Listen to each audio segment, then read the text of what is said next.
We're back with another alumni profile, and this time we have Aidan Tooker, class of 2016. So we are once again talking to an athlete now that I coached, not someone who was a teammate of mine like some of our first few interviews, but now we're talking to somebody that I coached. And Aidan was in 8th grade when I arrived at Saratoga to teach and to coach. So I've seen him really kind of grow up over the last 8 or 10 years, which has been pretty cool. So we'll get a perspective here from one of Saratoga's top runners in history, and a guy who's hoping to be a top runner at the Division I level whenever these guys get back to competing again. So, Aidan, thanks for joining us. Thanks, man. Yeah, man. And you want to start off with just maybe telling everybody a little bit about your running experience at Saratoga? Yeah, I mean, you just saying that kind of like almost made me go on a whole like time travel. I was like, it's really been like that long. I mean, I was looking at pictures and the pictures of you like running at state meets when you're like in 9th grade. It's awesome. You're like 80 pounds and you're running against like, it's just the best. it's like honestly so wild because I think like a lot with like, having the next season or whatever, you just get caught up in the now. But like whenever you get the time to like step back and reflect, like it's been like a lot of really cool years of just doing the running thing. And I mean, I have memories that go back from like 7th grade and like not taking it too seriously, and then like 8th grade, and then like obviously freshman year, like we won the state meet with a lot of older guys that I was really close with, and that was really special. I mean, winning a state meet in itself is kind of a that was a 1-point win, right? Yeah, it was 1-point win against Favo Manlius, which is pretty cool. I don't know. There's just so many things. Like I think the best parts were definitely the team championships. I mean, we had how many? Like I think it was 3 on the track sectional championships while I was there. So I think it's me 4. I think you were 9th. I think our first one in track was when you were in 9th. So 9th, 10th, 11th, 12th. Because when you were in 9th grade is when you Jay. We didn't have enough meets for Jay, and the whole team went into like shock mode. I think that might have been my sophomore year, right? Okay, was it? Okay, sorry. Yeah. So your sophomore year, and then so we were like kind of panicking, and then we let off with you in the 2-mile, and you win the race against a whole bunch of seniors and everything, and then you came back and ran the steeple, right? Later I think that's what it was. Yeah. But you got the whole team pumped up with winning the 2-mile. You ran like 9:17 or something as a sophomore right off the rip to get the whole meet going. So that was pretty sweet. I remember even like we could go over every single one of these meets, and I think I can remember like little moments. Like Joe Vero like crushed it. I mean, like it was just one of those moments where like we got really emotional. I think at first with Jay was like our big hitter, and he wasn't going to be in the meet, and then it just like we decided it didn't matter, and we're just gonna like full steam ahead, and we made it happen. And like I mean, that was kind of the energy. Like every single time we'd go to those meets, it was magical. Right. And like for guys who are watching, this year that Aidan's talking about was the first time the boys program won a sectional championship in outdoor track, and since then we've won the last 7. 6 in a row, and then this year it depends on what happens. This was our goal was to win 7 in a row, but the guys who have been on the team the last 4 or 5 years, they don't know anything different than winning sectionals. And we've won it in a lot of different ways, which is cool. I mean, we've won it with depth. Like the year that Aidan's talking about, we were completely loaded. Our best athlete wasn't even on the track, and we won. We almost scored 200 points. Yeah. And then there's been close meets. And then there's been years where we've had guys like Aidan carry us completely. You ran I think it was when you were a junior, you ran the steeple mile and the 2-mile. And then when you were a senior, I think you ran the mile 800 2-mile. Yeah, I think that's what it was. Yeah. And I mean, people are watching, they probably think that's child abuse to put you through. But just I wish I could go back, honestly. It's just And people, if they haven't been following the program that close, you got to look at Aidan's results from his senior year sectional outdoor meet, because you ran 4:12, Yeah, in the it was mile something like I think we were talking about we were like trying not to run that fast in the mile because it was the because first. you were running two other events. And Yeah. you ran 4:12. You came back less than 2 hours later and ran 1:54. And then you came back, a short time after that, and you were able to sit and kick. But I still think you ran like 9:28 or something. It was right around 9:30, but it was just a absolutely insane triple. It's pretty amazing. But we could go on and on here because we have all these shared memories together, which is cool. But Oh you yeah. talked about like when you were younger and you would do goofy stuff too. I remember one of my first practices with you, and my brother was there, and it's when the older group was in San Diego with the Kranich, so we were running practice, and somehow you had either hidden or had a box of donuts that you had either taken with you, and you were like running and eating like donuts like halfway through the run, which was at the time I'm like, this is the kid who just ran like a 16:45 road race that I've been hearing all about, the eighth grader who can run like 17 minutes in a road race. And he's munching donuts coming up Ferndale. And my brother's like, he's like rolling his eyes, shaking his head, but you guys had a lot of fun. It was a lot of fun working with you guys and that whole group.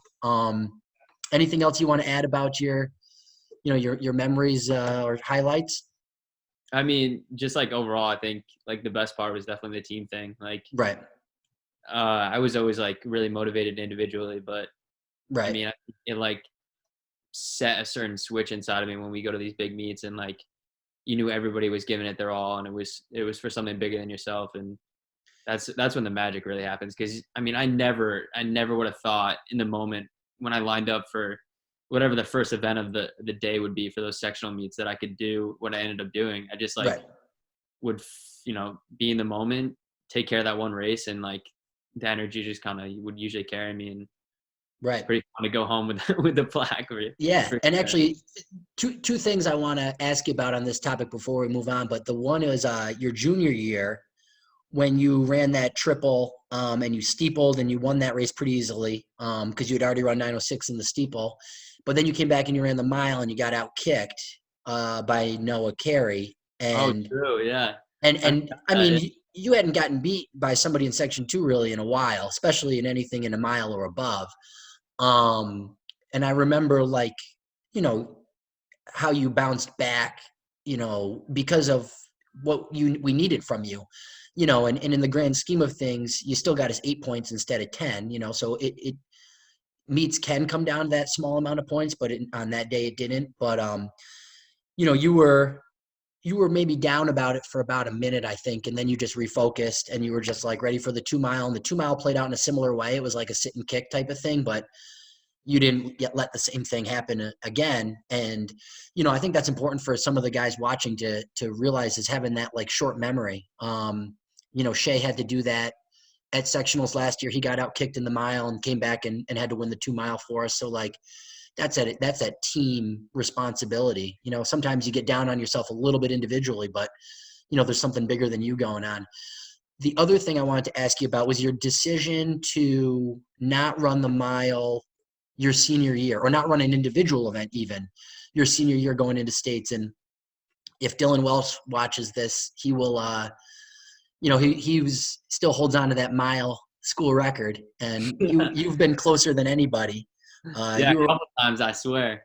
a couple tenths off a couple times, but you never actually officially got his school record. And Coach Riley and I think that you were in shape to run very fast if you continued in the mile the next 2 weeks, but you just decided to run just the 4x8 at state qual. So can you talk a little bit about that? Yeah, so do you want me to answer what was the first thing on? Just like what kind of contributed to that decision, and yeah, and then what it meant to you running the 4x8 and the success you guys had that day. Yeah, I think like the team thing is I don't know. I think I heard in past ones that you did with other guys, like it's never really like a choice you end up making. I think it's kind of just something that like comes, organically from the time you spend with those guys. I mean, you train with your teammates, you spend so much time doing the same thing, trying to get better. Right. Um, I remember, well, the sectional meet, like, I think normally if it had been like just an individual event, like knowing myself, I probably would have beat myself up a little bit harder over like, a short period of time before like kind of moving on and getting ready for the next thing. Right. Um, but like, I mean, that was the thing. The priority was points. So like, you know, I don't really remember that race specifically, but I know a lot of times when you get past in a race, or if you know you're not going to do as well as you think you're going to, you may end up quitting more Right. than you would have. But when it's a team thing, I mean, it's about points. So you're going to still try to do the best you possibly can, even if it isn't what you think or what you imagine would be your best performance. Yeah. But the thing with choosing the 4x8, I mean, it was really special for me my whole like kind of high school career that I got the opportunity to do these other meets as an individual. Right. And I think we'd already planned I was going to go to the Brooks PR meet That's right. that Yep. spring. And I mean, that was a really special thing about our team is like whenever we wanted to, we could have probably brought a relay to a national meet. Hmm. I mean, that was pretty much always on the table, it seemed. Right. So I like at the very least, I felt like I was kind of taking my senior year. I was going to do that as an individual.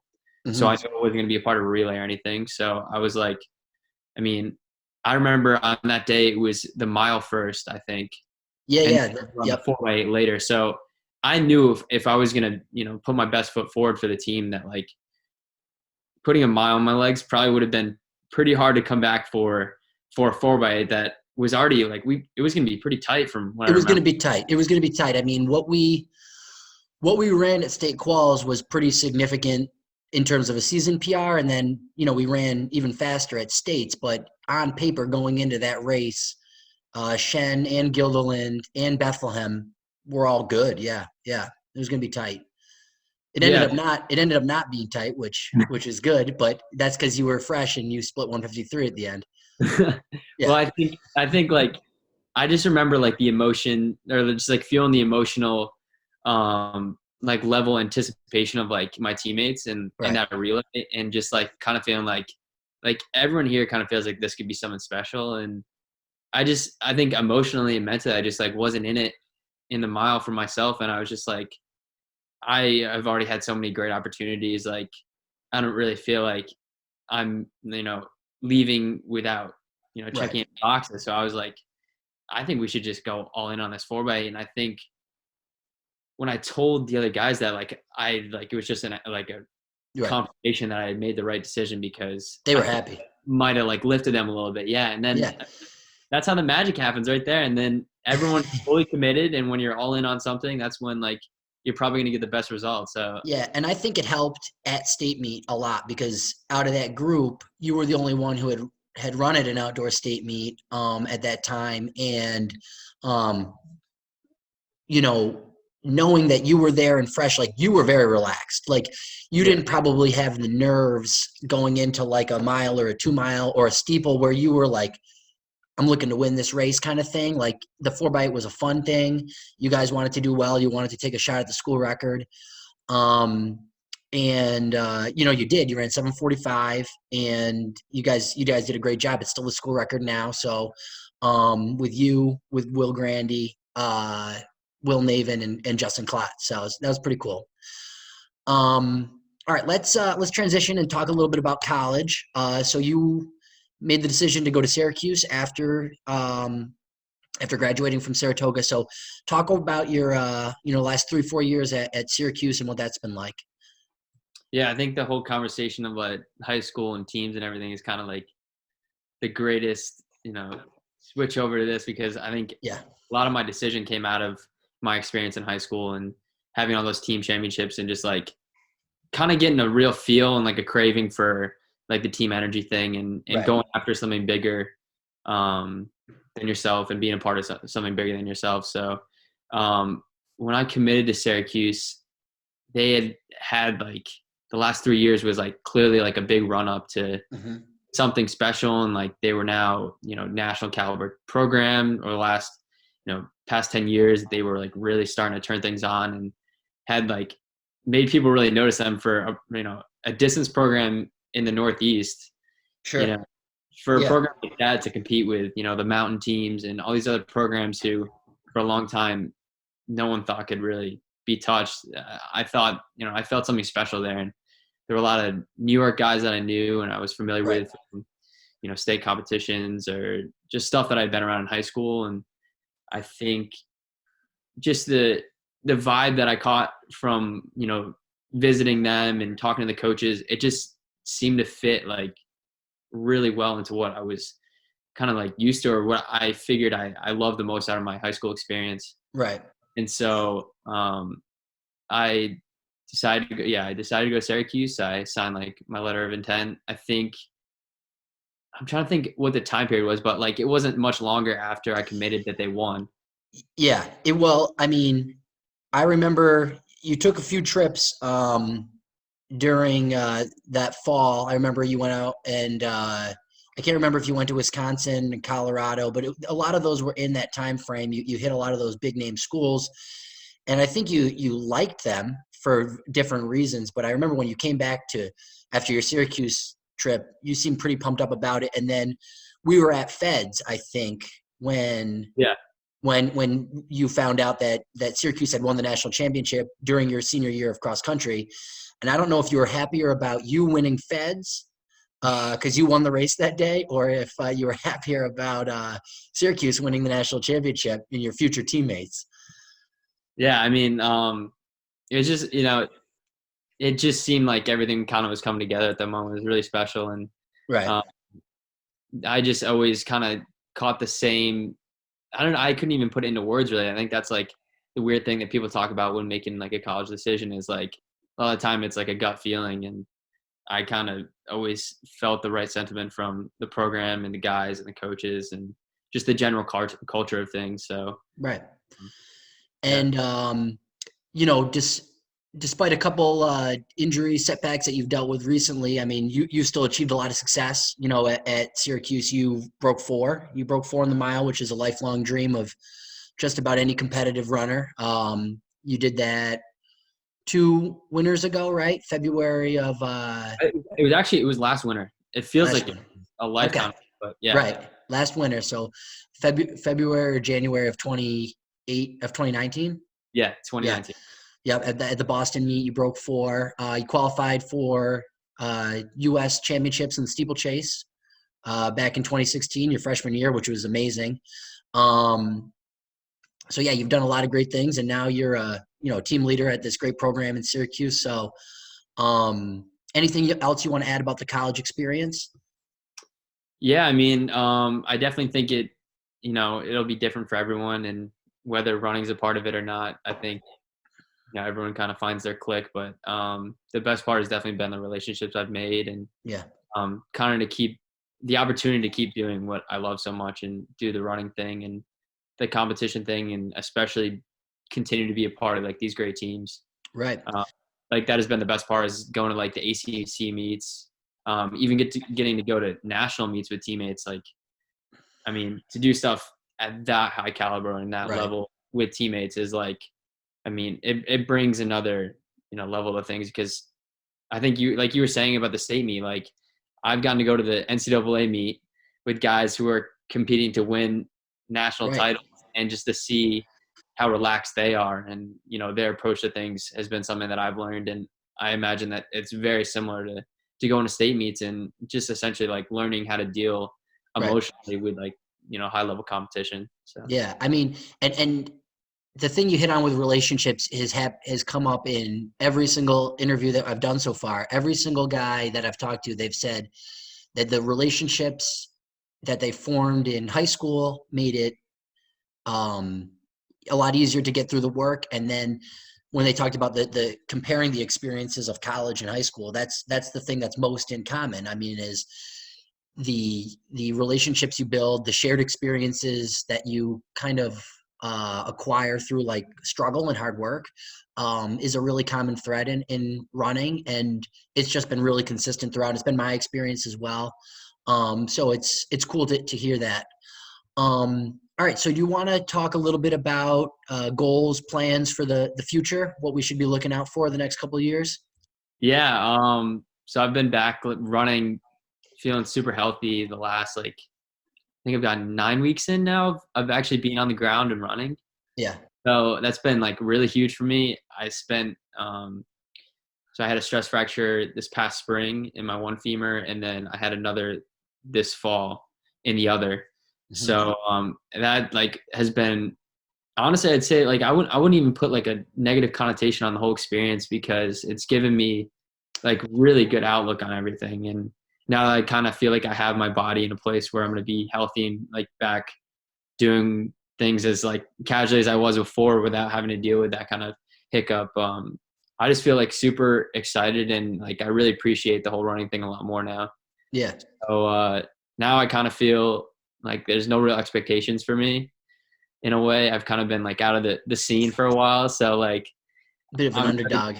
especially with how things are not right now. Like we didn't have a spring season or anything, so everyone's just training. Right.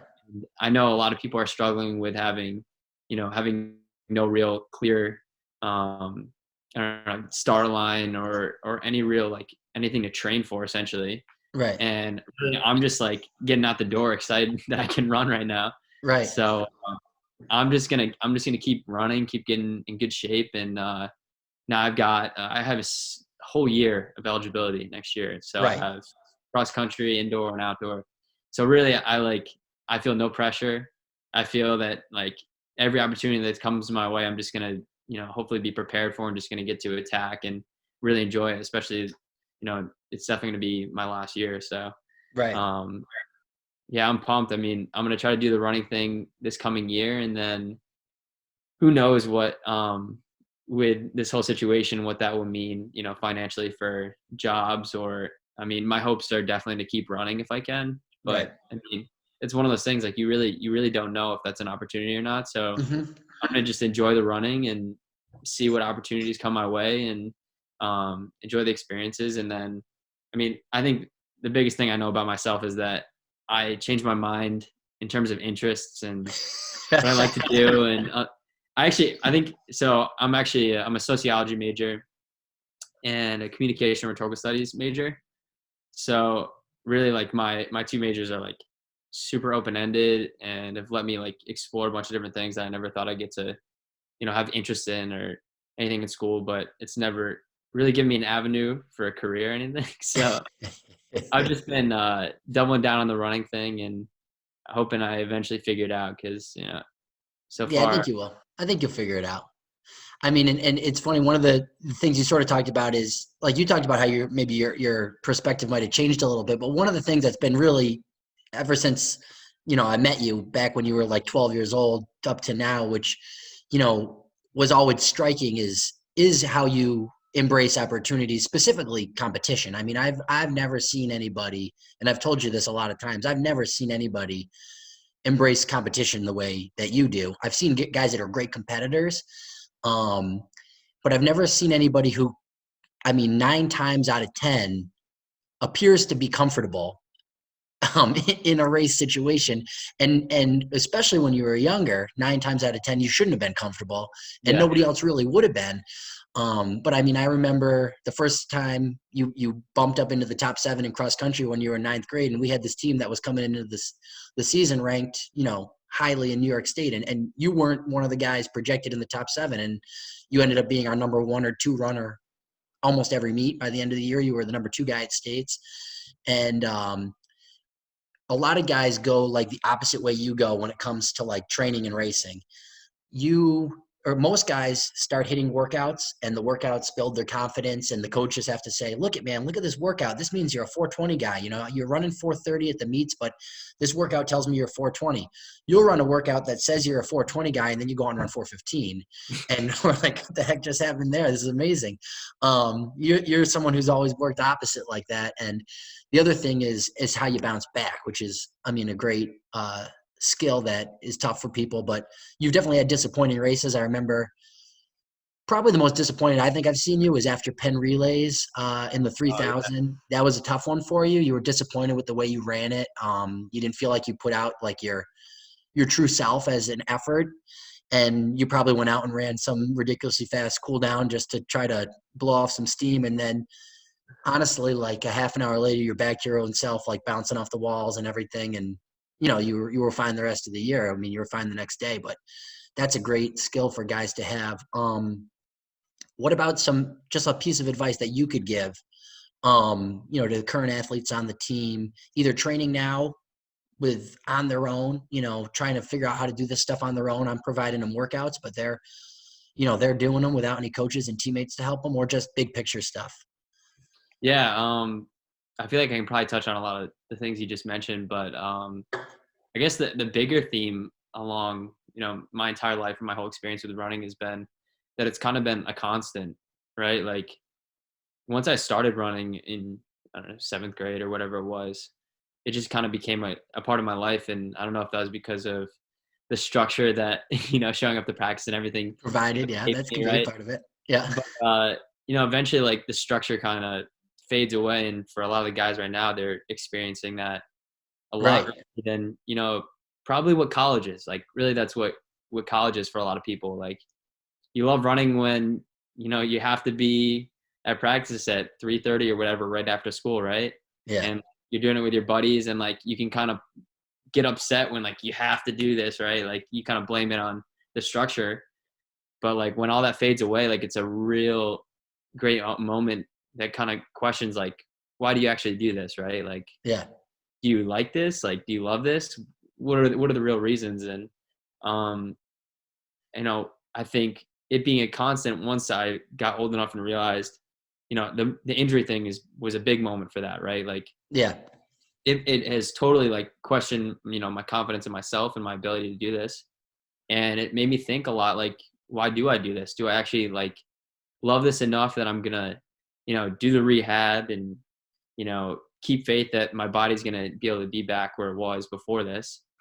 And I think once you are concrete with this whole idea of like the running thing, and you realize that like, yes, I want to do the running thing, and that yes, every day I wake up, I want to try to be a better runner. You know, it gets a lot easier. And I Right. think, obviously, like through my whole time from 7th grade till now, like it was more like this, right? In terms of Well, that, but and that's probably everybody. that is probably everybody. Yeah. But once you kind of just commit it to yourself, and you just like, okay, yeah, like I'm cool with waking up every morning and trying to be a better runner. Then like it really just I think has shaped my entire life, right? Like Yeah. I committed to that. I think a lot of my confidence and self-esteem over the last 10 years has literally come from me committing to trying to be a better running. I mean, I wake up every day and I'm like, I'm going to make this decision or this decision, and like it's going to impact, long-term success of me trying to be a runner. Right. And then from there, I know it's really taught me a lot of really great lessons about, what you can do if you just, you know, make decisions with the awareness that it can affect this bigger overarching theme of what you really want. Yeah. And I've gotten a lot of confidence from that, and it's completely shaped who I am. And it sounds really heavy, but really it's kind of it takes a lot of weight off your shoulders once you decide like this is what I want to do. And like I know it's something that makes me happy. I mean, even not getting to run for a while, I could just feel like the whole chemistry of my brain changing. Like Right. Right. really, like life was so much harder without this release for me. You know what I mean? Yeah. So now's a great time for guys to, build a routine, like text your teammates. I mean, that's the best thing about like being on a team is like you're not just doing this for yourself, man. Like you're part of something special, and you got other people that are going through the same thing you are. So you can connect on that level and kind of build a routine and just like keep committing the fact that you actually really do want to do this. So Yeah. I keep, just to wrap this up, here, I keep thinking about if people take advantage of this opportunity, and what I mean by take advantage of it is do the work to the best of your ability, be safe, be healthy, be smart, but do the work to the best of your ability.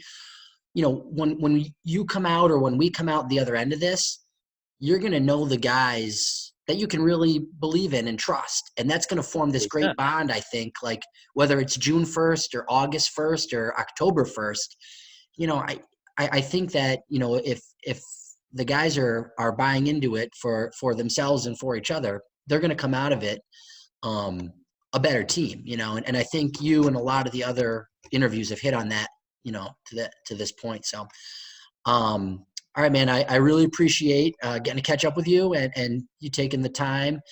No And problem. yeah, I hope we can catch up again soon. Thanks a lot. Yeah, thanks for having me. You got it.